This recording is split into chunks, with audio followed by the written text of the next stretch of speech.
వైజాగ్లో ప్రస్తుత పరిస్థితి ఎలా ఉంది అంటే వైఎస్ఆర్ కాంగ్రెస్ పార్టీ తరపున గతంలో ఎంపీగా చేసినటువంటి ఎంవివి సత్యనారాయణ ఈయన గురించి దాదాపుగా తెలియని వాళ్ళు ఉండరు. ఎందుకని అంటే అప్పట్లో కిడ్నాప్కి గురైనటువంటి ఎంపీఏ కిడ్నాప్కి గురయ్యారు అని చెప్పి ఒక పెద్ద సంచలనమైనటువంటి వార్త.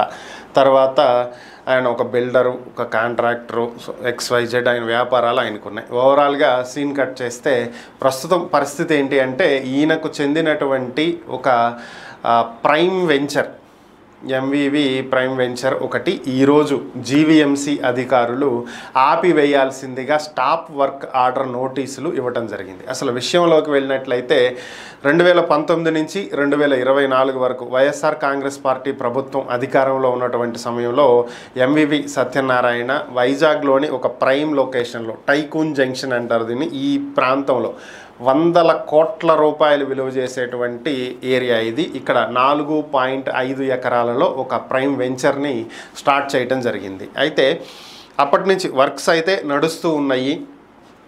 దీని మీద చాలాసార్లు కంప్లైంట్లు కూడా ఇవ్వటం జరిగింది.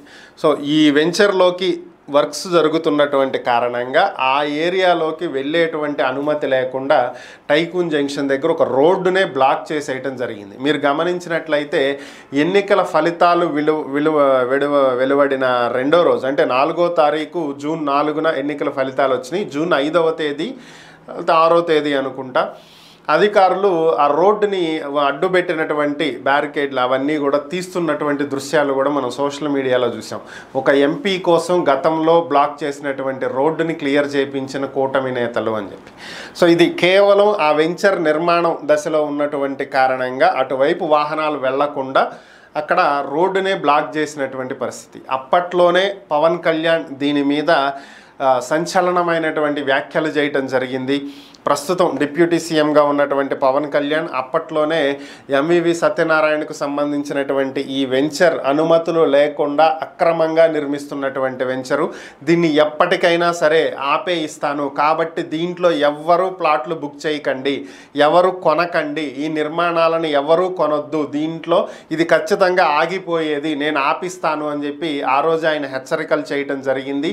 సో చేసిన విధంగానే ఈరోజు ఈ వెంచర్కి జీవీఎంసీ స్టాప్ వర్క్ ఆర్డర్ నోటీసులు ఇచ్చింది.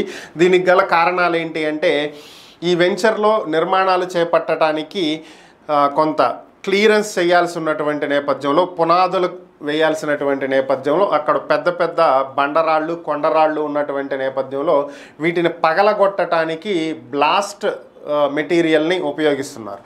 ఈ బ్లాస్టింగ్ చేయటం వల్ల దీని చుట్టుపక్కల ఉన్నటువంటి భవనాలు కదులుతూ ఉన్నటువంటి పరిస్థితి, వాటి పునాదులు దెబ్బతిని పడిపోయే పరిస్థితికి వచ్చేలా ఉంది అని చెప్పి చుట్టుపక్కల నివసిస్తున్నటువంటి ఈ అపార్ట్మెంట్ల వాసులు జీవీఎంసీకి కంప్లైంట్లు ఇవ్వటం జరిగింది. గతంలో కూడా కంప్లైంట్లు ఇచ్చారు, కాకపోతే అప్పుడు ఎవరూ పట్టించుకోలేదు. ప్రస్తుతం కంప్లైంట్లు ఇచ్చారు. ఇది పరిస్థితి. ఎన్నిసార్లు చెప్పినా బ్లాస్టింగ్లు చేస్తున్నారు.